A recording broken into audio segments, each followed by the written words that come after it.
Thank you for listening. This is the Wyoming Photographic Podcast.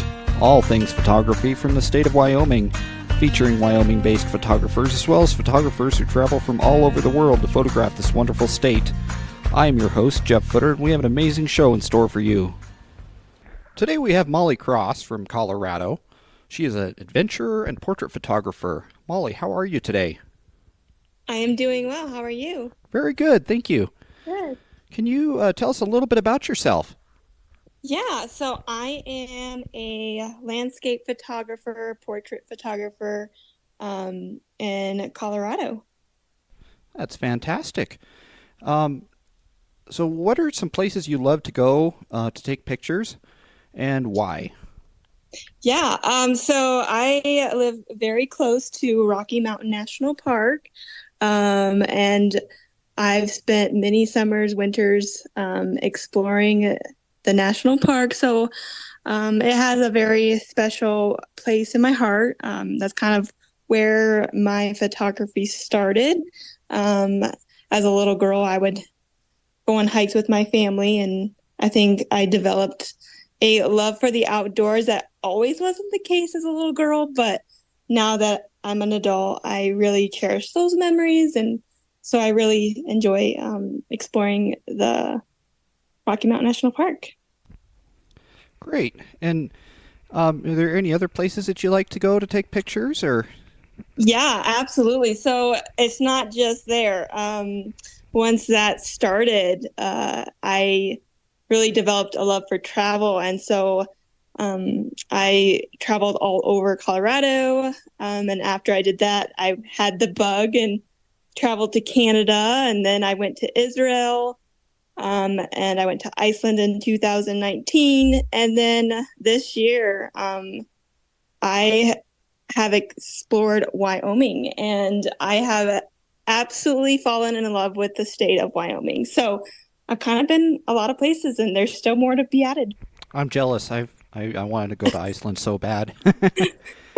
It's one of the coolest places I've ever been to. I think probably out of all those places I mentioned, it's probably the coolest. It changed my life, and yeah, I definitely would love to go back. I didn't see it all. So where do you get your inspiration from?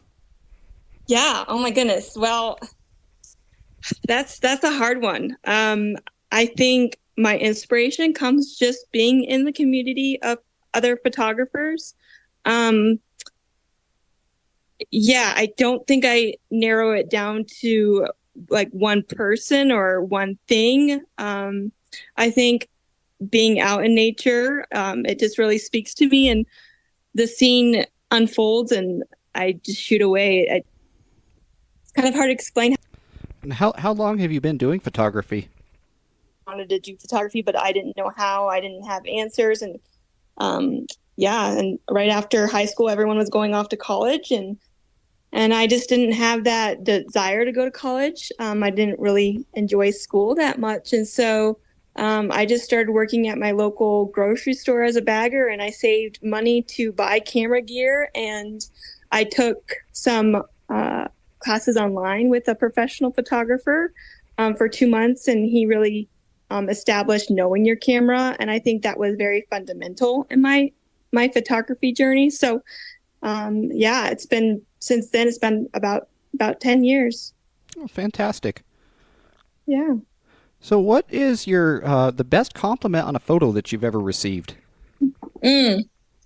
Goodness, so many. I think one that comes to mind would probably be, I feel like I'm standing in your image. I think that is a really big compliment as a photographer in my style of photography.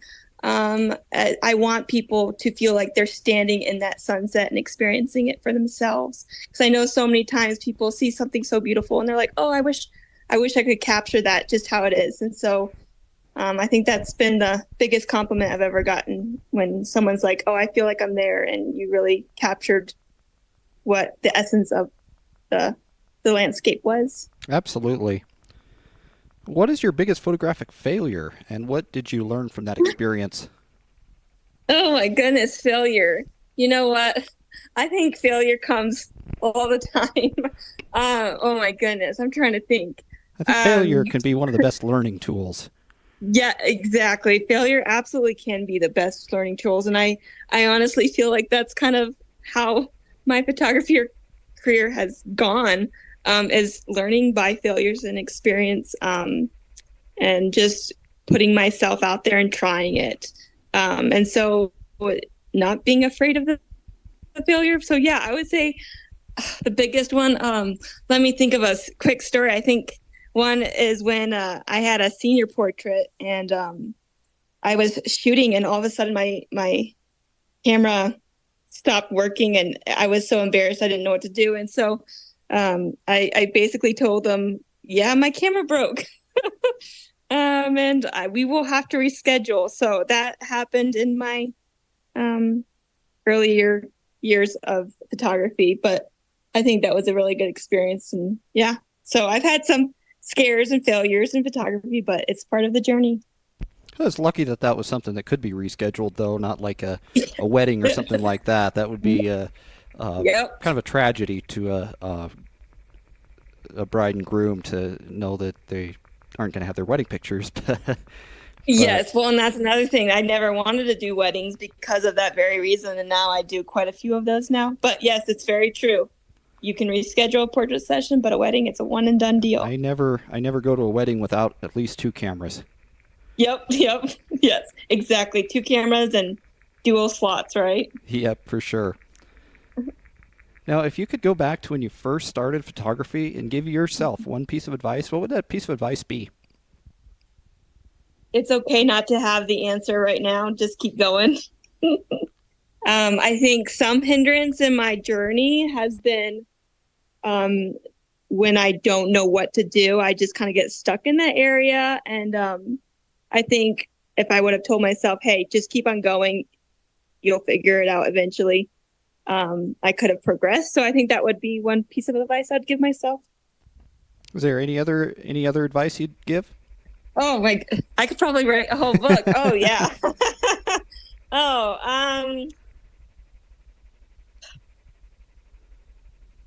at the moment I can't think of anything. Yeah, I think that one is a really big one. And I think the second that comes to mind would be to tell my younger self is to get plugged into the photography community. I think I had that mindset of it was a competition because there is a lot of photographers out in the world, and we live in such a digital,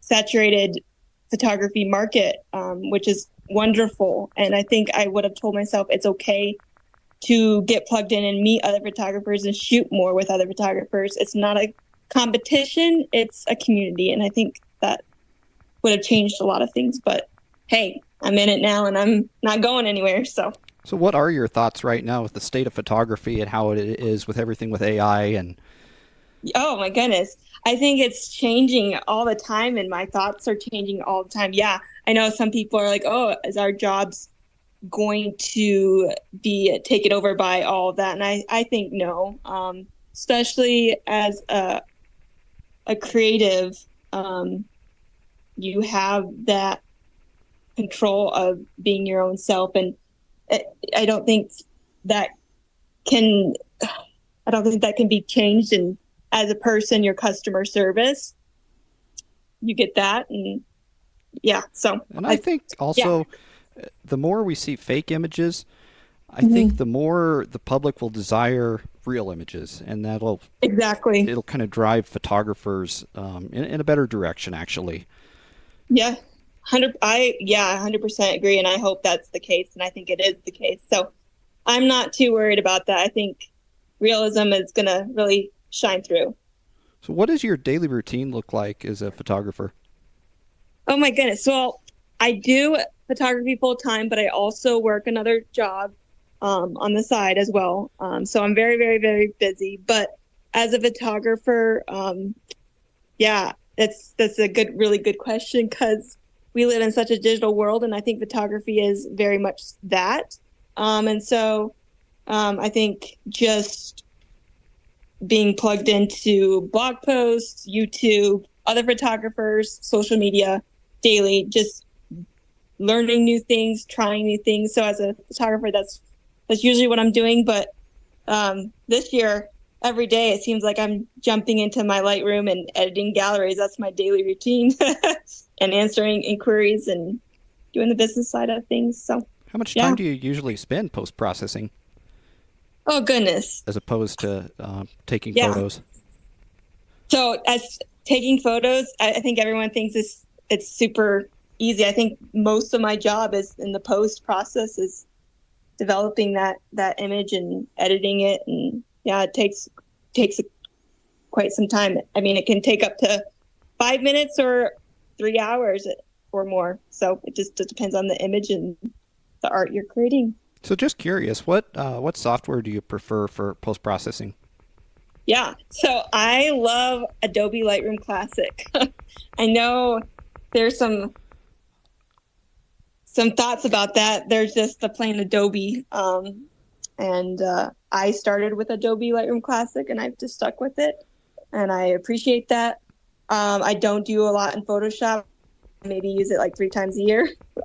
My style of photography is very much keep it real and authentic. And that's one thing that was actually drilled into me when I started photography. The classes that I took for those 2 months with the professional, he said, I don't want any of you guys to even touch your images. What I want you to create is a good image. And I think that was very fundamental. So I don't do a lot. My style is just very, And easy going. Lightroom has a good, Yep, easy workflow. I like it how it does. works. Exactly. Personally, I Yeah. wish I would have learned post-processing a lot sooner. I really haven't until recently, and that's a lot of the reason Mm-hmm. why is because I wanted to keep my pictures um, real and do them Mm-hmm. in have them perfect in camera, create an image in camera without having to edit the picture to make it. Exactly. And that's what my goal and my style is to do that. So that's very cool. Very cool. Now, if you could sit down with any historical photographer and have a conversation, who would that be? I think this is an easy answer. Ansel Adams. I mean, he was an incredible photographer. I think it would have been him for sure. Yeah, I went to the Grand Tetons about 8 days ago, and I went to the overlook that is really famous from him. And it was just very inspiring. He would definitely be that photographer. Yep, absolutely. And I mean, some of his, like the zone system that he came up with, is just phenomenal, and it's still absolutely relevant in photography today. Uh, how would somebody go about getting started with your style of Mm-hmm. photography? Oh, goodness. Well, see, and I kind of do a little bit of everything as far as landscape and portraits and weddings. I think as far as the landscape wise, I think just going out in nature, going on a hike, bring your camera, take a picture of that bug that interests you, take a picture of that waterfall that's just so pretty and you just can't leave it. Take a pic. So I think just starting out like that, as far as landscape goes, keep doing that, keep practicing. You get home and you realize the picture is blurry, well, figure out why it was. And then as far as portraits in the wedding market goes, really get plugged in with other photographers in that market. See if you can second shoot. See if you can just say, hey, I know you're doing a portrait session or wedding. Can I just come and watch? I don't even want to shoot. And then maybe you can grow into second shooting. So I think that would be a really good start for someone that wants to jump into the big world of photography. Absolutely. And Yeah. are there any questions that you just hate being asked? Oh, you know what? No, I don't think so. I think one that kind of not irks me, but is when someone says, what is your favorite photograph taken? And I think well, every picture I take has a story behind it and has some meaning. Otherwise, I wouldn't take that shot. So I think that question, and I do appreciate it when people ask it, it brings a smile to my face, but I also find it very funny that as an artist, I don't think, at least for me, there's not one particular. It always changes and morphs, and yeah. Yeah, that's a question I don't know if I could answer Yeah. either because Yeah. it I have so many. Exactly. I can go back from 5 years ago and I'm like, oh, that was really a special moment. And that was my favorite picture at the time. And yeah, I think that's a very difficult answer to our question to answer. So what kind of gear do you use? Yeah. So I use Canon. I started with Canon and I still continue to use Canon. Um, I shoot with a Canon R5, which is a mirrorless body. I upgraded that last year. And then my second body that I use for backup is a Canon 5D Mark IV. So it's a full frame body. Um, and it's just wonderful. So that's what I shoot with. And what do you love most about Wyoming photography? Yeah. So I went in June for the very first time. It was actually a group camping trip. And I was there for 4 or 5 days and I absolutely fell in love with Wyoming. So as I'm a Colorado-based photographer, it's not that far from me, actually. It was only, a 6-hour drive and I was in the Tetons, and it reminded me actually a lot of Colorado as far as the landscape goes. And it was just, I don't know, it wasn't as busy. Maybe I should be hush hush about that, especially for people that are in Wyoming. But I really appreciated that it wasn't as busy as Colorado is, and I just loved it. I don't know. I'm still processing all the words I have for Wyoming. I really, really liked it. Well, that's good. Now, I was actually planning a trip possibly within the next couple months to go to the Rocky Mountain National Park. Are there any specific places there that you would recommend going for photography?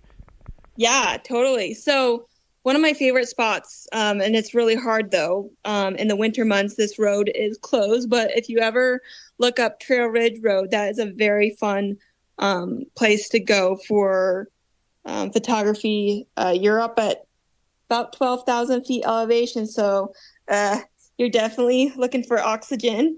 That's a really, really beautiful place. Just mini pullouts to take pictures. It's a 48-mile stretch of just amazingness. So I definitely recommend that. I love doing astrophotography up there. There's a really pretty spot that I will go up there and do some pictures, some of my favorite pictures. There's that question again, is taken up there. As far as a lake goes for hiking and bringing your camera, a really beautiful classic, it's pretty well known. It's called Dream Lake. I really, really enjoy that. That I've probably been to hundreds of times, and it's always special and always different. So those are two really good places in Rocky Mountain National Park that I like taking pictures. Sweet. And is there anything that you wanted to talk about today that we haven't covered? Oh my goodness. You know what? I think a really good topic we could quickly highlight would be how photography has really, I think, changed in the last, 15 years with social media. I think as photographers, when we post a picture of landscape or anything like that, people see that location or spot and they really want to go take it on their iPhone, or if they're another photographer themselves, and how that has changed. I think that's a really good topic that we could really highlight. Absolutely. And it definitely has changed. And there's a lot of places that 10 or 15 years ago just weren't very busy. And now we see people just flocking to it because of social media. Yes. And I think we're still learning and growing in that area and how to properly do that. I think, obviously everywhere is open for everyone to go see. And I think that's a beautiful thing. But I think education and being wise about what we do and share and leaving no trace is a really huge thing as a photographer. And I think that wasn't a big deal, and now it's been really highlighted. So. All right, and where can we go to see your work? Where can the listeners go to view your photos? Yeah, so I have a website. It's www.mollycrossphotography. You'll see blog posts and all my portraits and weddings and stuff like that. And then far as my landscape goes, my Instagram is Focus In With Molly. Great. And Yeah. I've got to say, I looked at your pictures and I really did definitely like them. Awesome. Well, thank you. I appreciate that so much. You know, it's a pleasure to share God's creation with my viewers. So. Absolutely. And thanks for coming on today. I really appreciate it. Yeah, thanks for having me. It's a lot been of fun awesome. talking to you. You as well. Thank you. All right, have a great day. This has been the Wyoming Photographic Podcast, all things photography in the state of Wyoming. Thank you for joining us, and we'll catch you next time.